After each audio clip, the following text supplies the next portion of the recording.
Et bienvenue pour cette première vidéo entraînement niveau terminal maths complémentaire pour se préparer et s'entraîner pour l'interro qui portera sur le chapitre 2, donc fonction, limite, continuité et variation.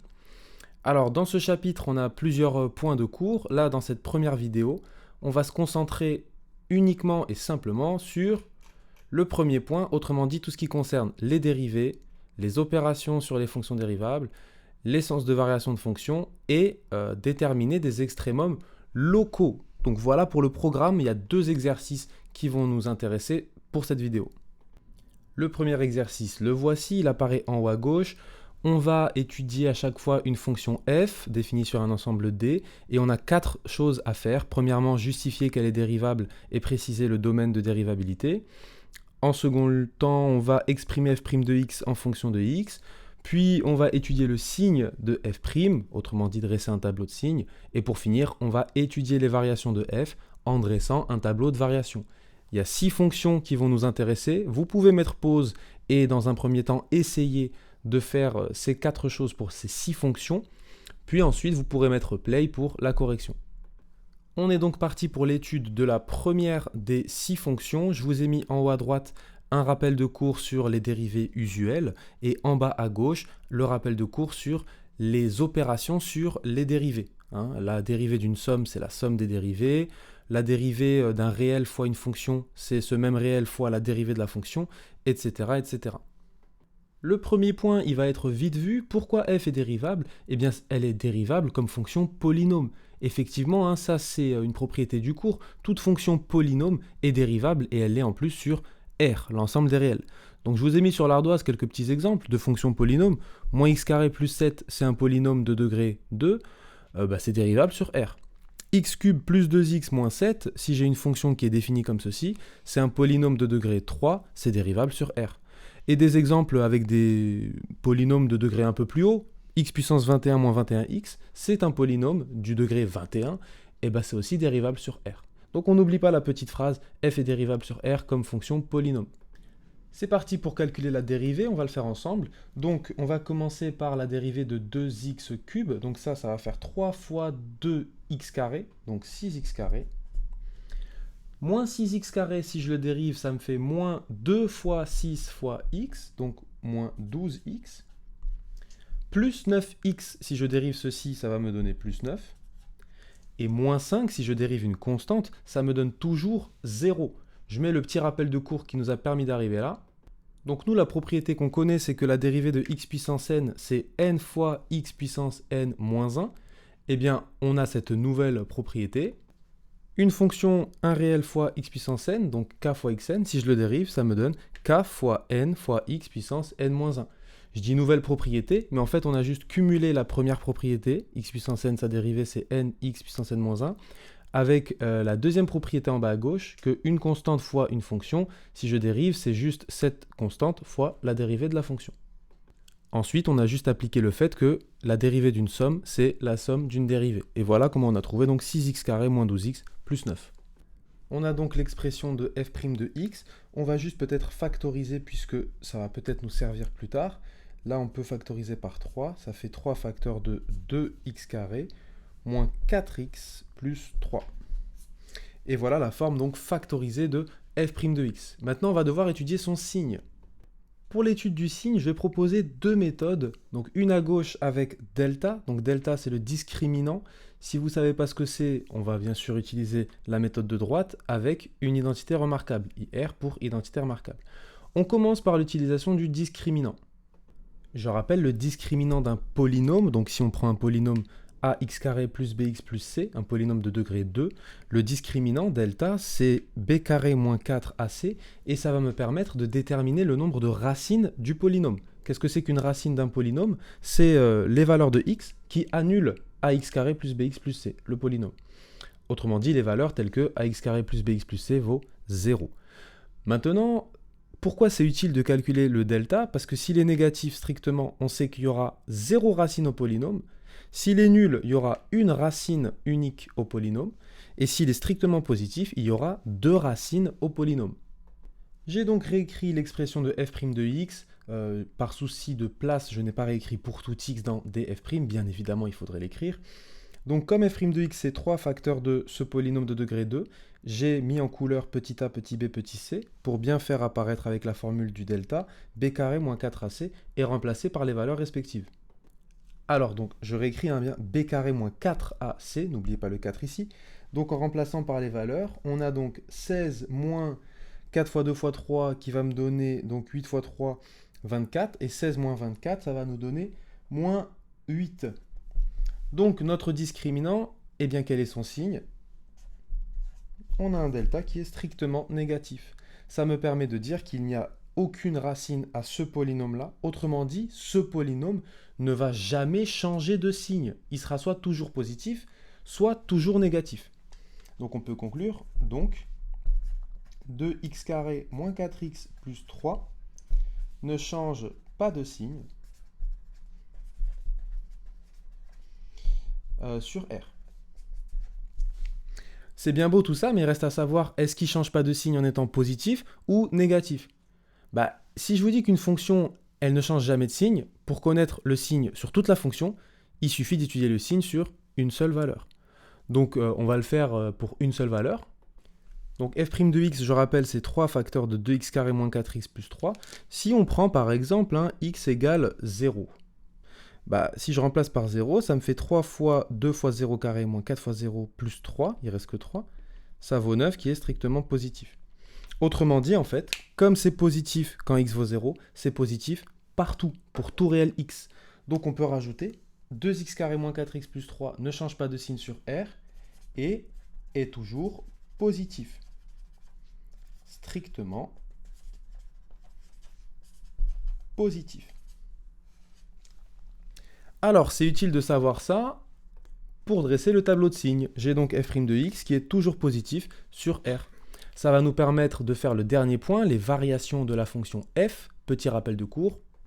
Si f' est strictement positif, alors f est croissante. Si f' est strictement négatif, alors f est décroissante.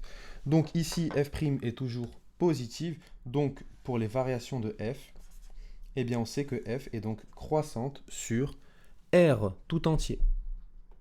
L'autre façon de faire, comme promis, avec les identitaires marquables, je la trouve assez intéressante parce qu'on utilise les identitaires marquables de façon peu conventionnelle. Donc, je réécris l'écriture de f' de x, je prends sa forme développée, et je vais vous montrer quelle est l'idée derrière cette méthode. On va en fait forcer l'apparition d'une identitaire marquable. Si elle n'est pas évidente, on va forcer l'apparition. Et pour la trouver, on va partir de la constante. 9, je vais partir du principe que ça joue le rôle de mon b carré. Donc, bien évidemment, là, rapidement, on va trouver la valeur de b. Quel nombre au carré donne 9? Eh bien, c'est 3 ou moins 3. Nous, comme on a le choix de l'identitaire marquable qu'on décide de faire apparaître, on va prendre b égale 3. Par exemple, je rappelle, comme c'est nous qui allons faire apparaître l'identitaire marquable, jusque-là, on peut choisir ce qu'on veut pour b. Maintenant, comme on a moins 12x, ça va devoir jouer le rôle de moins 2ab. Et en l'occurrence, il y a ce x qui est toujours ici. Donc nous, on va chercher le réel a, la constante a, tel que moins 2ab va me donner moins 12. En l'occurrence, c'est 2. Effectivement, si on regarde, si je fais moins 2 fois 3, j'obtiens moins 12, donc j'aurai bien moins 12x. Ok, donc si on résume, on a a égale 2, b égale 3. On va donc dire que f' de x, c'est 2x moins 3 au carré. Et si on fait ça, en développant, on a donc 4x carré moins 12x plus 9. Et là, on est assez content. L'identitaire marquable qu'on a choisi de faire apparaître, elle nous fait bien apparaître le moins 12x. Elle nous fait bien apparaître le plus 9. Mais il y a un gros problème, vous allez me dire, c'est que 4x carré, c'est pas du tout 6x carré. Eh bien, grand bien nous fasse, on va ajouter ce qu'il manque, les 2x carrés. On peut toujours faire ça, puisque en rajoutant les 2x carrés, on a bien l'égalité entre ces deux expressions.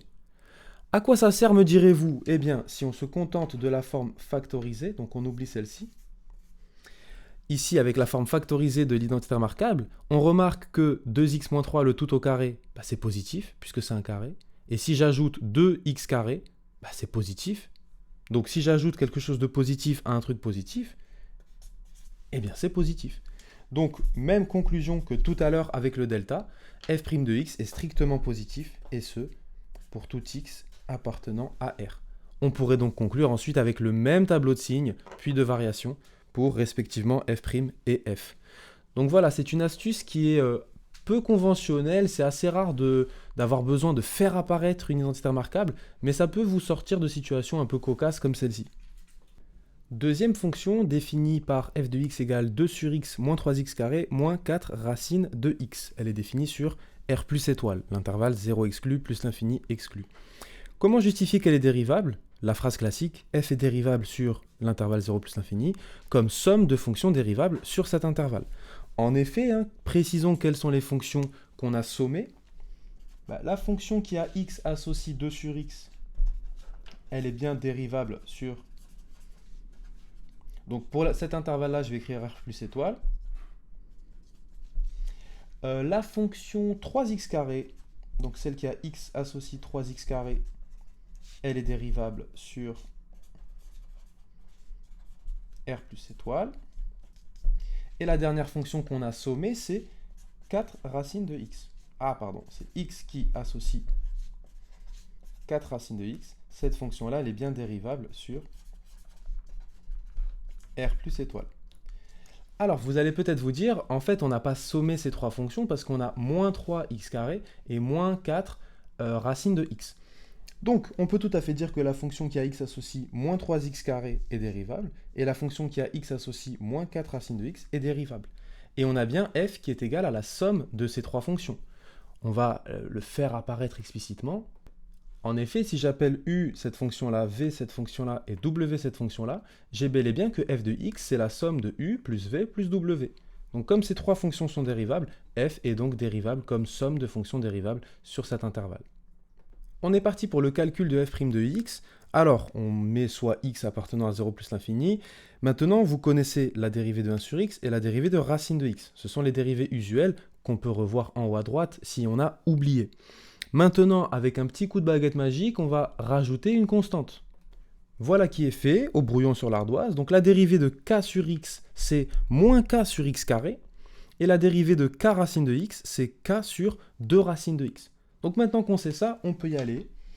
2 sur x, sa dérivée va donc me donner moins 2 sur x carré. Moins 3x carré, ça on a vu tout à l'heure, ça va me donner moins 6x. Et moins 4 racines de x, ça va me donner moins 4 sur 2 racines de x. On simplifie un petit peu le tout. En l'occurrence, la seule chose qu'on peut simplifier, c'est 4 sur 2 racines de x, en disant que c'est 2 sur racine de x. Et maintenant, se pose peut-être la question de est-ce qu'on met au même dénominateur, est-ce qu'on essaye de... Bon, en l'occurrence, ce ne sera pas forcément nécessaire. Pour quelle raison? Nous, ce qui nous intéresse, c'est d'étudier le signe de cette chose-là. C'est notre étape numéro 3. Eh bien, a-t-on besoin de réécrire ça pour déduire le signe? En l'occurrence, on sait que x, il est positif, strictement. Ça veut dire quoi? Eh bien, comme moins 2 est négatif, si je divise par x carré qui est positif, moins 2 sur x carré, ça va donc être négatif. Moins divisé par plus, ça va me donner quelque chose de négatif. Je soustrais 6x. Comme x est positif, 6 est positif, je soustrais donc quelque chose de positif, donc je serai encore négatif. Et maintenant, je soustrais 2 sur racine de x. 2 est positif. Racine de x est positif, puisque x est positif et une racine, dans tous les cas, si on oublie les nombres complexes, on est toujours dans le nombre réel. 2 sur racine de x est donc positif. Donc moins 2 racine de x, 2 sur racine de x, c'est négatif. Autrement dit, avec cette succession d'opérations, on n'a que des nombres négatifs. Donc en fait, f' de x est strictement négatif, et ce pour tout x dans 0 plus l'infini.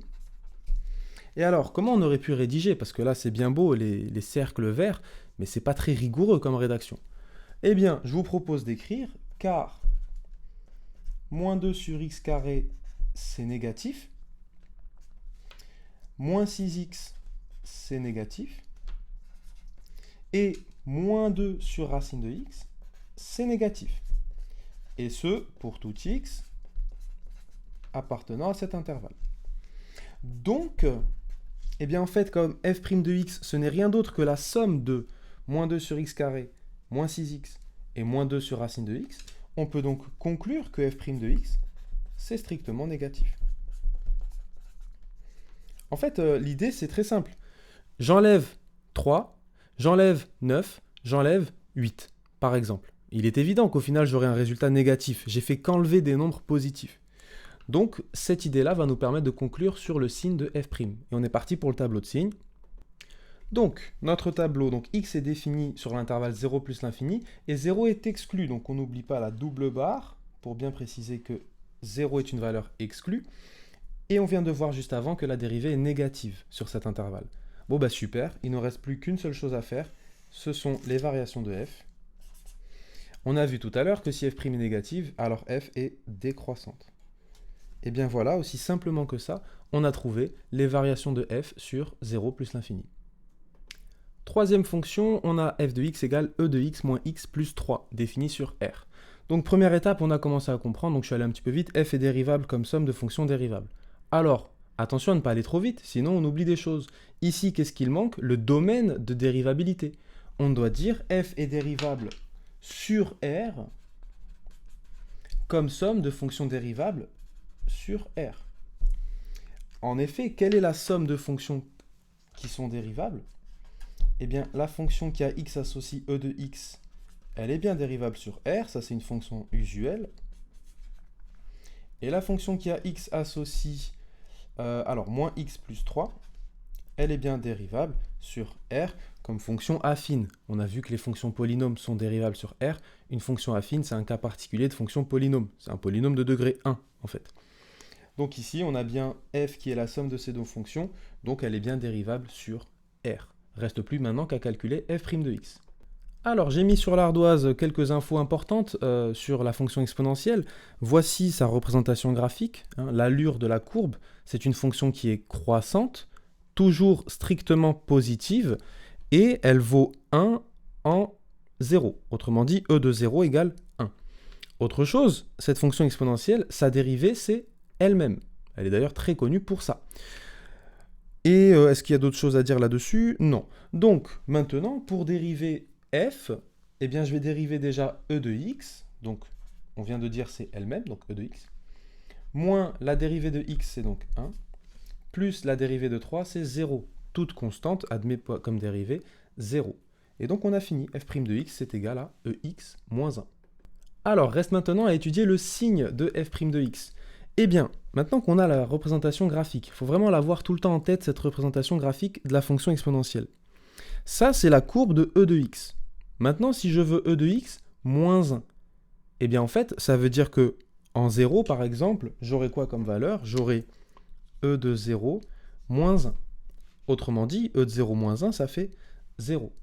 Donc en fait, vous le savez peut-être déjà, mais une fonction, si je lui soustrais une constante, eh bien en fait, ça va diminuer sa représentation graphique. Ou plutôt, ça va la baisser, si vous voulez. Ça, c'est la courbe de e de x. Pour avoir la courbe de e de x moins 1, eh bien tout doit être diminué de 1 au niveau des ordonnées. Donc cette fois-ci, au point d'abscisse 0, on a bien 0. Donc voilà la tête de la courbe de e de x moins 1. Visuellement, quand est-ce que c'est positif? Pour tous les nombres positifs. Quand est-ce que c'est négatif? Pour tous les nombres négatifs. On va le justifier ceci par le calcul. Alors, pour ce faire, on pourrait être tenté de résoudre une équation. Quand est-ce que f' de x égale 0? Eh bien quand e de x moins 1 égale 0, donc quand e de x égale 1, donc quand x égale 0. C'est super, ça nous donne le point où on va changer de signe, mais ça ne nous justifie pas exactement si avant on est positif ou négatif. Alors pour ce faire, je propose juste de transformer les équations par des inéquations. Voilà qui est fait. On dit donc que f' de x est positif si ex moins 1 est positif, donc si ex est plus grand que 1. Et là, pour passer à cette étape-là, il faut préciser, comme la fonction exponentielle est croissante, donc comme la fonction qui a tout x associée exponentielle de x est croissante, dire que e de x est plus grand que 1, c'est dire que x est plus grand que 0. Donc, ça nous permet de justifier où est le signe, enfin, où la fonction est positive et où, donc, elle est négative. On peut donc faire notre tableau de signes. On va de moins l'infini à plus l'infini. Quand est-ce que f' s'annule? On a vu que c'était lorsque x vaut 0. N'oubliez pas de préciser qu'elle s'annule, donc on met le 0 ici. Et quand x est plus grand que 0, f' est positive. Ça, c'est bien l'idée qu'on avait eue quand on a regardé la représentation graphique. Et donc, quand x est plus petit que 0, f' est négative. Super, il me reste une dernière étape, les variations de f. Donc f est donc décroissante, puis croissante. C'est la première des trois fonctions qu'on a vues qui a un changement de variation. Et bien, quand on a un changement de variation, on va noter la valeur qu'elle prend en 0. Que vaut f de 0? Ben ça, on a juste à le calculer. C'est ce que j'ai fait ici. Donc f de 0, je remplace juste x par 0 dans l'expression de f. J'ai donc e de 0 moins 0 plus 3, ça fait 1 plus 3, donc 4. Autrement dit, ma fonction f est décroissante jusqu'à 4, puis croissante. Quand je dis jusqu'à 4, attention, c'est d'un point de vue des ordonnées. Elle est décroissante jusqu'à 0 au niveau des abscisses, où elle prend la valeur 4 en image, donc ordonnée 4, puis elle est croissante sur l'intervalle 0 plus l'infini. Fonction numéro 4, cette fois-ci, f de x est définie par 2x sur x carré plus 1. Donc, on va utiliser la phrase suivante, f est dérivable sur r, comme quotient, cette fois-ci, de fonction dérivable sur r. En effet, la fonction qui a x associe 2x est dérivable sur r, ça c'est le numérateur. La fonction qui a x associe x carré plus 1, elle est dérivable sur r, c'est notre dénominateur. Et très important de souligner, il ne s'annule jamais sur r. Cette expression-là, pardon, elle ne s'annule jamais. X carré plus 1, c'est toujours différent de 0. Donc ça a du sens de parler de la fonction f définie sur r, 2x sur x carré plus 1, et de dire qu'elle est donc dérivable sur r. Ensuite, maintenant, il reste à calculer f' de x. Pour calculer l'expression de la dérivée, on va donc utiliser la propriété que la dérivée de u sur v, c'est u'v moins uv' sur v carré. Donc, allons-y. On va expliciter qui est u, qui est v. Donc voilà qui est fait. f' de x, c'est u'v moins uv' sur v carré, avec u égale à 2x, donc u' c'est 2. v, c'est x carré plus 1, donc v', c'est 2x. Et alors, évidemment, u'v, uv', v carré, ça n'a de sens que si on précise u' de x, v de x, etc. Autrement dit, ce qu'il faudrait écrire, c'est plutôt ceci. f' de x égale u' de x, v de x, moins u de x, v' de x, sur v de x au carré. Alors, par souci de convention et de simplicité, on peut écrire u'v moins uv' sur v carré, en précisant évidemment qui est u, qui est v, etc. Dans tous les cas, si on est à l'aise avec ça, on peut directement noter donc 2 fois v, donc x carré plus 1, moins u, donc 2x fois 2x, sur v de x, donc x carré plus 1, le tout au carré. Génial, il ne reste plus qu'à simplifier un petit peu cette écriture-là. Donc, si on développe, on a 2x carré plus 2, moins 4x carré, le tout sur x carré plus 1, le tout au carré. Allez, une dernière petite étape. 2x carré moins 4x carré, on peut réduire. Ça fait moins 2x carré plus 2 sur x carré plus 1, le tout au carré. Alors, j'ai réécrit la dernière étape où on en était, parce qu'en fait, on peut continuer de creuser. Ici, je peux factoriser par moins 2, dire que c'est moins 2 facteur de x carré moins 1, le tout sur x carré plus 1 au carré. Maintenant, pourquoi c'est sympa? Parce que x carré moins 1, je reconnais la troisième identité remarquable. En effet, si on précise, sur l'ardoise, j'ai donc écrit x carré moins 1, c'est x carré moins 1 carré. Donc en fait, on reconnaît quelque chose du genre a carré moins b carré. Donc je peux factoriser en disant que c'est x moins 1 facteur de x plus 1. Pourquoi c'est utile? Parce que ça va me permettre de trouver les valeurs qui annulent f' de x assez simplement. Donc ici, j'ai détaillé le tableau qu'on va utiliser pour trouver le signe de f'. Si on détaille les éléments de f', c'est un quotient avec au numérateur moins 2 fois x moins 1 fois x plus 1 et au dénominateur x carré plus 1 au carré. Alors déjà, x carré plus 1 au carré, comme c'est toujours positif, ça ne va pas avoir d'impact sur le signe de f'. Donc on va juste étudier x moins 1, x plus 1 et le numérateur moins 2 fois x moins 1 fois x plus 1.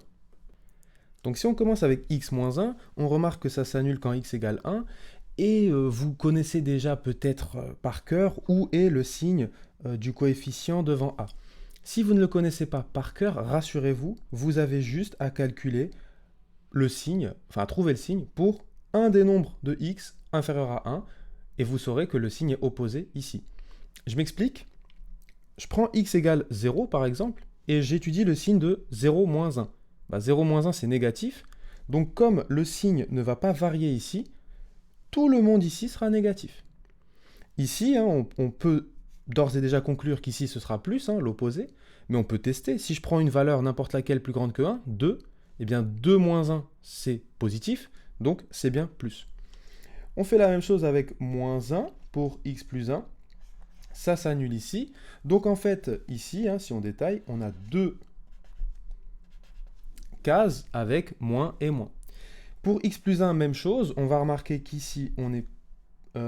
alors, x plus 1, si je prends une valeur, par exemple 0, qui est plus grand que moins 1, 0 plus 1, c'est positif. Donc, autant pour moi, le plus, il est ici. Et donc ici, j'ai un moins. OK. Pareil, j'ai double case ici. Et donc maintenant, si je fais le produit de ces deux-là, normalement, je fais moins fois moins, ça donne plus.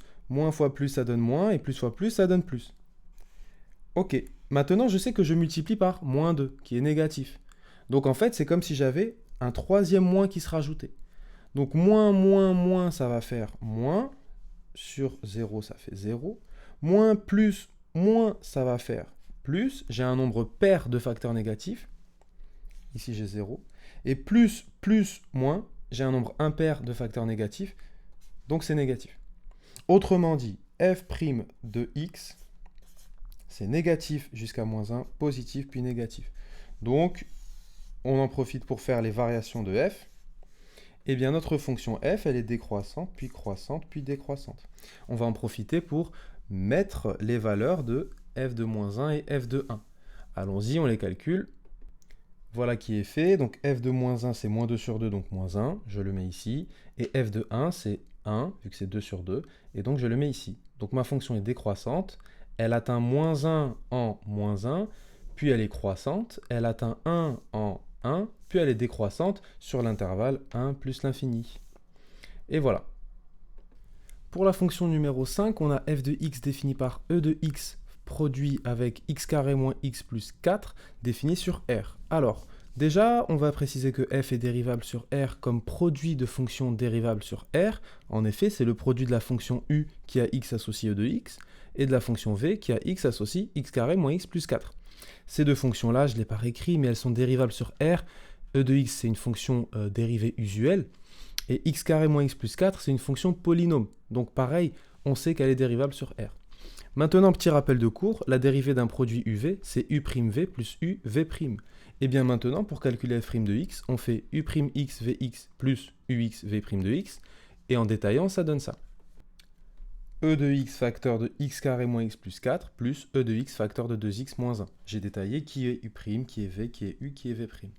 Ensuite, il ne me reste plus qu'à simplifier tout ça, on va développer. Ou bien, donc soit on développe, soit on factorise par e de x, puisqu'il est présent dans les deux produits. Donc si on factorise par e de x, ça fait e de x facteur de ceci, x carré moins x plus 4, plus ceci, plus 2x moins 1. On va simplifier ce qu'il y a dans cette parenthèse. X carré, c'est le seul terme de degré 2.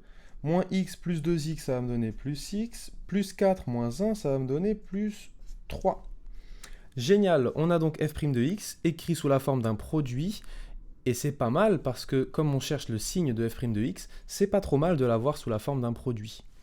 Donc, pour étudier le signe de f' de x, on va déjà poser la chose suivante, que e de x, on l'a vu tout à l'heure, c'est une fonction qui est toujours strictement positive. Donc le signe de f' va dépendre uniquement du signe de x carré plus x plus 3. Alors on va étudier cette chose-là pour savoir un petit peu plus sur son signe. Quand est-ce que c'est positif, quand est-ce que c'est négatif. Donc pour étudier le signe, comme tout à l'heure, je propose deux méthodes, une avec le discriminant et une en faisant apparaître une identité remarquable. Donc avec le discriminant, ça va assez vite. On calcule b carré moins 4ac. Ici, b c'est 1, a c'est 1, c c'est 3. Donc ce discriminant est strictement négatif. Donc ce polynôme du second degré n'admet aucune racine. Donc il est toujours du même signe. Il n'y a aucun changement de signe. Et en l'occurrence, comme si je remplace x par 0, 0 au carré plus 0 plus 3, ça fait 3 qui est positif. Donc ce polynôme-là est toujours strictement positif pour tout x appartenant à R. Ça, c'était la première méthode. Seconde méthode, avec l'identité remarquable, il faut en faire apparaître une à partir de x carré plus x plus 3. Cette fois-ci, c'est un peu différent par rapport à tout à l'heure.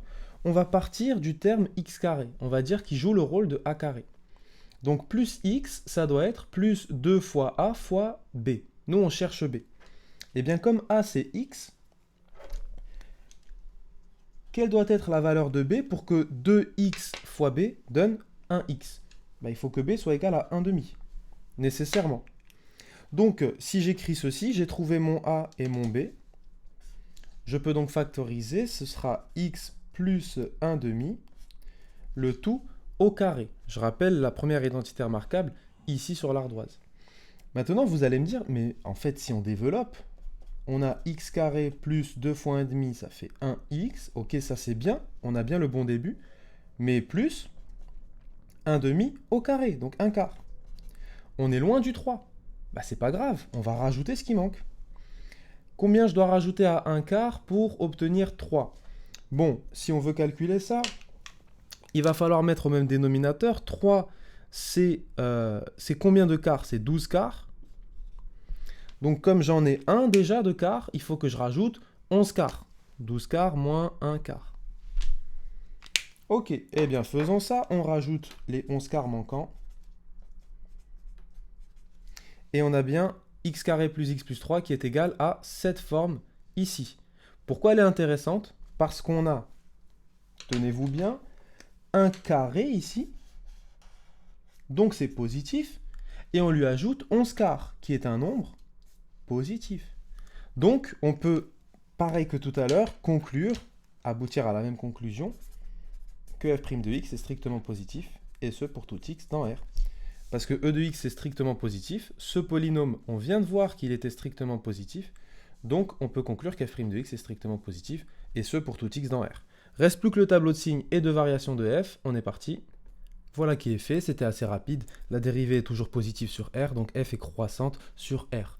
S'il fallait faire une phrase de rédaction pour les variations, on dirait f est croissante sur R, si on vous demande les variations. Et je rappelle qu'une flèche dans un tableau de variation, ça symbolise un peu plus même que la croissance, ça symbolise carrément la stricte croissance. Donc on peut même dire strictement croissante sur R. On parle aussi de fonction strictement monotone, donc on pourrait dire qu'elle est strictement monotone. Allez, passons à la 6. Comme d'habitude, la première phrase, f est dérivable comme quotient de fonction dérivable. Attention à ne pas aller trop vite, sinon on oublie de préciser sur quel ensemble. Ici, il faut préciser sur R. Car la fonction, elle est définie sur R, et le quotient des deux fonctions dérivables, il est défini aussi sur R, et dérivable sur R. Pour quelle raison? Parce que e de x, au dénominateur, ne s'annule jamais. On a donc défini u, le numérateur, la fonction 4x plus 1, v, le dénominateur, la fonction exponentielle. f' de x, c'est donc u'v moins uv' sur v carré, on connaît par cœur. On explicite u, u', v, v', et on remplace 4 e de x moins 4x plus 1 e de x sur e de x au carré. Maintenant, qu'est-ce qu'on peut faire? On remarque qu'au numérateur, on peut carrément factoriser par e de x. Ça fait e de x facteur de 4 moins 4x plus 1. Attention aux parenthèses. Et là, c'est plutôt sympa car on a un facteur e de x au numérateur et au dénominateur e de x au carré. Donc, je peux simplifier par 1 e de x. Il reste 4 moins 4x plus 1 sur le e de x restant. J'ai réécrit la fonction ici, on peut aller un petit peu plus loin. Si on développe et simplifie, on a donc 4 moins 4x moins 1, le tout sur e de x. Et donc 4 moins 1 me donne 3, ça fait 3 moins 4x, le tout sur e de x. Ok, génial, on a bien simplifié. Maintenant, on va s'intéresser au signe de f' de x. Donc rapidement, le dénominateur, c'est l'exponentielle, c'est toujours positif. Donc ça ne va pas avoir d'influence sur le signe de f'. Ce qui va avoir une influence, c'est 3 moins 4x. Donc, dans notre petit tableau de signes, on va aller de moins l'infini à plus l'infini. Et on sait qu'il y a une valeur où 3 moins 4x va s'annuler. Alors, soit on résout une équation rapidement et on trouve que la solution, c'est 3 quarts. Donc en 3 quarts, cette fonction-là s'annule. 3 moins 4 fois 3 quarts, ça fait bien 0. En fait, j'ai dit soit, mais c'est la seule façon pour trouver la racine, ici en l'occurrence. Par contre, là où vous allez peut-être vous poser des questions, c'est « Zut, je ne sais plus où est-ce que je mets le signe devant x ». Par exemple, moins, je ne sais plus si c'est à gauche ou à droite. Si vous ne savez plus, pas de panique. 3 quarts, il est là. Donc je prends un nombre assez simple, par exemple 0. Il est à gauche de 3 quarts. Eh bien 3 moins 4 fois 0, ça fait 3 tout court, c'est positif. Donc tous ces nombres-là, ils auront une image positive par cette fonction. Et par déduction, ici, ce sera moins. Je peux vérifier si je veux. Prenons un nombre simple plus grand que 3 quarts, 1. 3 moins 4 moins 1, c'est bien négatif. Génial. Ça, c'était le signe de 3 moins 4x. Donc le signe de 3 moins 4x sur e de x, en fait, c'est le même. Donc f' de x est positive sur l'intervalle moins l'infini 3 quarts, puis négative. Ça me permet de conclure ensuite avec les variations de f. C'est une fonction croissante, puis décroissante. Il faudrait donner la valeur ici, donc pas de panique, j'ai juste à calculer f de 3 quarts. Alors on va reprendre l'expression de f et calculer tout ça. Donc après un petit calcul, j'ai donc remplacé par 3 quarts. 4 fois 3 quarts plus 1 sur exponentielle de 3 quarts, ça fait 4 sur exponentielle de 3 quarts. Donc soit on laisse comme ça, soit on connaît la propriété des puissances qui dit que a puissance moins n, c'est 1 sur a puissance n, ce qui est valable avec l'exponentielle. Exponentielle de moins n, c'est 1 sur exponentielle de n. Donc je peux réécrire ceci, 4 exponentielle de moins 3 quarts. Cette valeur-là, c'est l'image que je mets donc ici. Malheureusement, je ne peux pas l'écrire plus simplement. C'est comme racine de 2, on ne peut pas l'écrire plus simplement. Personne ne nous en voudra si on laisse racine de 2. Donc là, personne ne nous en veut si on met 4 exponentielle de moins 3 quarts. Alors, je me suis dit que ce serait peut-être intéressant d'avoir les représentations graphiques des fonctions qu'on a étudiées et pour voir si c'est cohérent avec ce qu'on a trouvé. Pour la première fonction, on avait une expression qui nous était donnée. C'était 2x cube moins 6x carré plus 9x moins 5, voilà l'allure de la fonction. On voit bien qu'elle est croissante sur R tout entier. Deuxième fonction, c'était 2 sur x moins 3x carré moins 4 racine de x, définie sur 0 plus l'infini, 0 exclu. On voit bien qu'elle est décroissante sur cet intervalle-là. Troisième fonction, c'était e de x moins x plus 3. On voit bien qu'elle est décroissante puis croissante. Elle change de variation au point d'abscisse. Je ne sais plus si c'était 0 ou une valeur proche. En tout cas, on voit bien les changements de variation. Ensuite, on avait 2x sur x carré plus 1. On voit bien qu'elle est d'abord décroissante, même si elle décroît très peu, elle décroît. Puis elle croît, puis elle redécroît. C'est bien les variations qu'on avait trouvées. Donc on avance, on descend jusqu'au fond du puits, même si c'est un petit puits. Puis on remonte jusqu'au sommet de la petite montagne et on recommence à descendre. Ensuite, on avait exponentielle de x facteur de x carré moins x plus 4. On voit bien que cette fonction est toujours croissante, donc c'est bien ce qu'on avait trouvé. Et la dernière fonction, 4x plus 1 sur e de x, on voit bien que c'est une fonction croissante, puis décroissante, donc il y a un changement de variation. Terminons en douceur avec un petit exercice où on va chercher des extrémums locaux d'une fonction. Donc, petit rappel sur ce que c'est qu'un extrémum. Il y a deux extrémums possibles, les minimums ou les maximums. Je vous ai dessiné un exemple de fonction sur l'ardoise. Ici, on voit bien que, hop, on atteint un minimum local, puis ma fonction, elle remonte. Puis j'atteins un sommet d'une petite colline, donc c'est un maximum, puis je redescends. Alors, vous allez me dire, oui, mais ensuite, peut-être qu'on monte encore plus haut et qu'on dépasse ce maximum. Oui, c'est pour ça qu'on parle de maximum local. En fait, on localise la présence du maximum.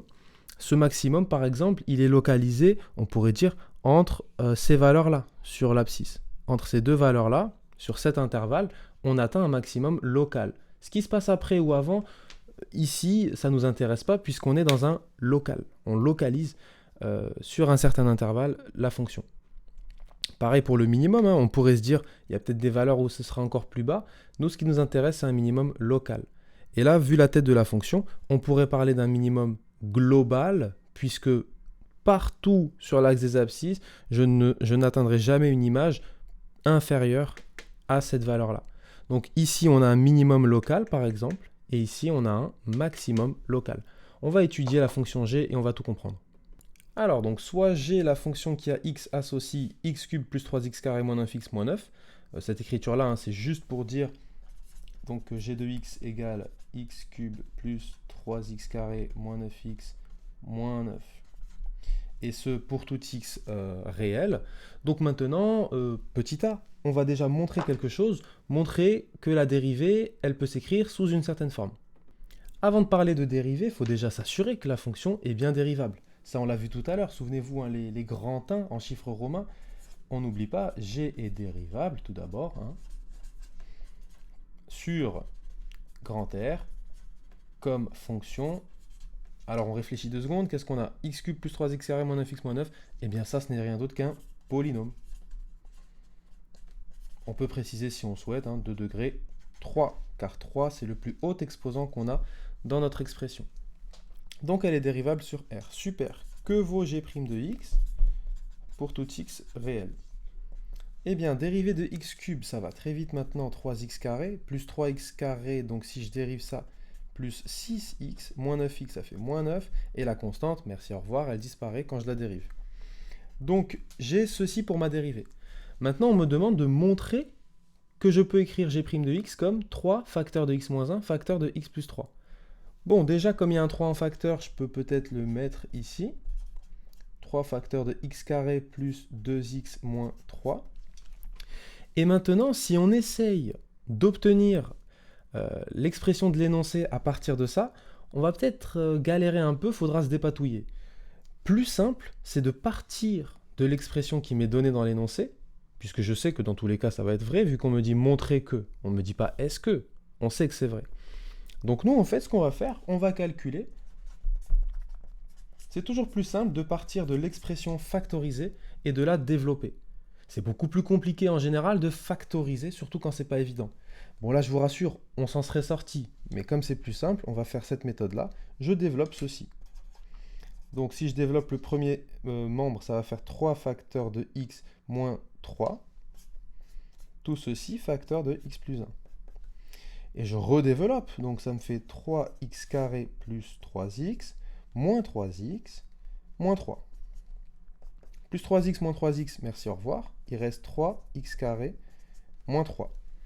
Et si je développe ceci, pardon, je factorise, ça me fait 3 facteurs de x carré moins 1. Alors, oui, il y a une erreur, en fait, c'est x plus 3 et non pas plus 1. Attention, hop. J'ai mal lu l'énoncé, donc ça peut arriver malheureusement. C'est 3 facteurs de x moins 1, facteur de x plus 3. Pas de panique, si ça vous arrive en plein éval par exemple, on va pas tout barrer, on va voir si on peut modifier. X plus 3, donc ça veut dire que ça change pas, c'est juste ici que c'est x plus 3. 3x carré, ça reste la même chose, plus maintenant 9x. Bon, là, je me rends compte que je vais devoir tout refaire, car sinon je vais trop galérer à réécrire proprement ceci. Donc c'est pas grave, on annule ceci. Et on est reparti avec 3 facteurs de x moins 1, facteur de x plus 3. On n'a pas perdu tant de temps que ça. Donc le début, on l'a déjà fait. Et il nous reste juste x plus 3. Ça me fait 3x carré plus 9x moins 3x moins 9. Donc maintenant, on va simplifier. 3x carré plus 6x moins 9. Et si on refactorise par 3 comme tout à l'heure, on obtient 3 facteurs de x carré plus 2x moins 3. Youpi, comme par magie, c'est exactement la même chose qu'ici. Je peux donc conclure que si cette chose égale ça et ça égale ceci, alors g' de x égale 3 facteur de x moins 1 facteur de x plus 3. On peut donc conclure, c'est ce qu'on va faire ici. G' de x, c'est bel et bien égal à 3 facteur de x moins 1 facteur de x plus 3, et ce, pour tout x réel. Donc vous voyez, si jamais ça vous arrive de vous rendre compte que vous avez mal lu l'énoncé ou quelque chose comme ça, dans une question où on doit montrer une égalité, l'avantage, c'est qu'on va vite s'en rendre compte. Ici, quand je suis arrivé à 3 facteur de x carré moins 1, je me suis dit, mais c'est pas possible, parce que je suis censé trouver ça. C'est l'énoncé qui me dit que c'est vrai. Donc c'est sûrement vrai, je ne peux pas défausser l'énoncé. Donc je revois un petit peu ce que j'ai écrit, je me rends compte de l'erreur de lecture, et ensuite, je repars et je trouve exactement ce qu'il fallait montrer. Ensuite, on nous demande de déterminer les extrémums locaux de G. Et bien pour les trouver, on va faire comme tout ce qu'on a fait durant la première partie qui nous a pris du temps, on va chercher les variations de G. Donc, comme on vient de calculer G' et que l'énoncé vient de me dire que G' s'écrit comme ça, et bien en fait, dans l'énoncé, on aurait même pu rajouter, pour le petit b, en déduire les extrémums, puisque c'est grâce au petit a qu'on va trouver les extrémums. Je m'explique, si on fait un tableau de signes pour G', eh bien, 3 c'est positif, donc ça n'aura aucun impact sur le signe. Ce qui aura un impact, c'est l'expression x-1, l'expression x plus 3. Et ensuite, je pourrais conclure que g' de x a le signe du produit de ces deux choses-là. Alors, x-1, ça s'annule en 1. X plus 3, ça s'annule en moins 3. Et bien sûr, x va de moins l'infini à plus l'infini, puisqu'on est défini et dérivable sur R tout entier. Donc, en 1, je vaux 0 ici. En moins 3, je vaux 0 ici. Et comme tout à l'heure, je me demande où est-ce que je mets les plus, où est-ce que je mets les moins. Je sais qu'à gauche du 0, il y aura un signe, et à droite, l'autre. Donc, je vais chercher, par exemple, pour 0 d'abscisse, quelle est l'image de x-1 ? 0-1, c'est négatif. Donc, partout à gauche, c'est négatif, et à droite, c'est positif. C'est pas grave si on ne se souvient pas de le signe de A est à droite ou à gauche, etc. X plus 3, quand x vaut 0, c'est toujours ici, 0 plus 3, c'est positif. Donc, partout à droite, c'est positif. Et du coup, nécessairement, à gauche, c'est négatif. Maintenant, le produit, moins fois moins plus, 0 ici, moins fois plus moins, 0 ici, plus fois plus, plus. Génial, j'ai les variations du signe de G', j'ai les variations de G, la fonction. Elle est donc croissante, puis décroissante, puis croissante. C'est presque fini. Pour trouver les extrémums locaux, j'ai besoin déjà de déterminer où sont les maximums et les minimums, s'il y en a, et donner leur valeur. Donc en l'occurrence, on a un maximum ici, et un minimum ici. Grand M pour maximum, majuscule, maximum. Petit m pour minimum, minuscule. Ok, donc maintenant, il faut expliciter ces deux valeurs. M, le maximum, grand M, c'est G de moins 3. Et petit m, c'est G de 1. On va calculer ça. Il faut retrouver l'expression de G. Alors, après calcul, on trouve 18 pour le maximum et moins 14 pour le minimum.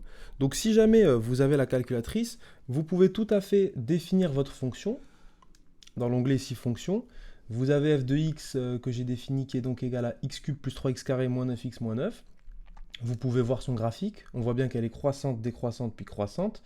On ne voit pas très bien les valeurs. Bon, on peut demander les valeurs dans un tableau, mais nous, on veut l'image de moins 3. Il faudrait régler l'intervalle, ainsi de suite, ainsi de suite. Bon, en fait, il y a plus simple.